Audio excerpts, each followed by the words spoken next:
présentement en présence de Myriam Rivet-Foisy. Bonjour Myriam! Bonjour. Alors, je voulais vous la présenter dans le fond à travers les réseaux sociaux pour que vous partagez en fait qui elle est, d'où elle vient, quelle formation elle a fait pour se rendre où est-ce qu'elle est présentement. Alors, bonjour Myriam! Oui, bonjour! Alors, si tu veux nous parler un petit peu de ton parcours. Oui, alors tout a commencé à la technique en soins infirmiers. J'ai vraiment particulièrement aimé la session où on faisait nos stages puis nos cours en périnatalité. Oui. Puis j'avais justement des profs de soins infirmiers qui étaient vraiment, pro, c'est ça, là, le respect de la femme, on n'intervient pas quand c'est pas nécessaire, on laisse les choses aller le plus possible.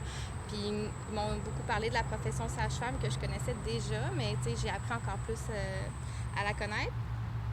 Donc voilà, puis en fait j'ai cessé la technique. Puis plus tard, quelques années plus tard, je suis retournée aux sources, puis en fait pendant ma formation en soins infirmiers, j'avais fait aussi des cours d'allaitement et tout, donc j'avais quand même de l'expérience dans le domaine de la périnate. Donc, j'ai postulé pour devenir aide natale au service sage-femme de la Nadière. Oui. Donc, j'ai commencé il y a un peu plus d'un an. Oui.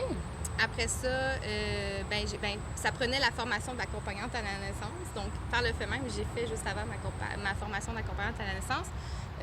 Avec Alternative Naissance. Oui.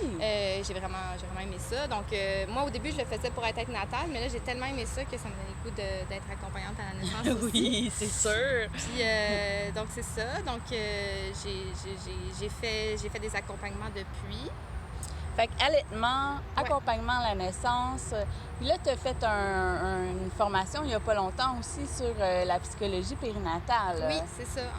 C'est ça. J'ai fait une formation de 2 jours en psychologie périnatale. Moi, j'ai toujours été fascinée par la psychologie, là, comme beaucoup de sujets qui m'intéressent. Mais bon, en gros, c'est la périnate puis la psychologie. Puis là, ça, c'était la combinaison de 2 sujets qui me passionnent vraiment. Donc, j'ai vraiment trippé. Puis, ça m'a donné le goût de créer un atelier. Je trouve que c'est un sujet, la psychologie périnatale, dans le fond, c'est la psychologie du point de vue du bébé, parce qu'on parle beaucoup du point de vue de la mère et tout. Puis, évidemment, c'est plus évident. Là, la psychologie du bébé, c'est moins évident que le bébé est capable de être conscient de certaines choses. Ouais. Ça peut affecter l'adulte qui va devenir plus tard. Donc, mais tout ça, c'est prouvé. Il y a des gens qui étudient le sujet, puis c'est prouvé scientifiquement. Donc, moi, ça m'a vraiment fascinée. Donc, ça m'a donné. Puis, je trouvais aussi que, vu que c'était méconnu, que ce serait peut-être utile de faire connaître ça aux parents qui ont envie d'en apprendre sur le sujet. Tellement. Donc, ça m'a donné envie de monter un atelier de 2 heures sur la psychologie périnatale adaptée pour les futurs parents. Parce que moi, j'avais suivi, c'était pour les professionnels, c'était pour des accompagnantes, des sages-femmes, des professionnels de la santé. Oui, là. c'est ça. Ouais. Ou des obstétriciens. Ben oui, génial. Fait que vous allez pouvoir avoir plus d'informations dans notre infolette ou sur le site internet au www.pausesantématernité.com. À bientôt!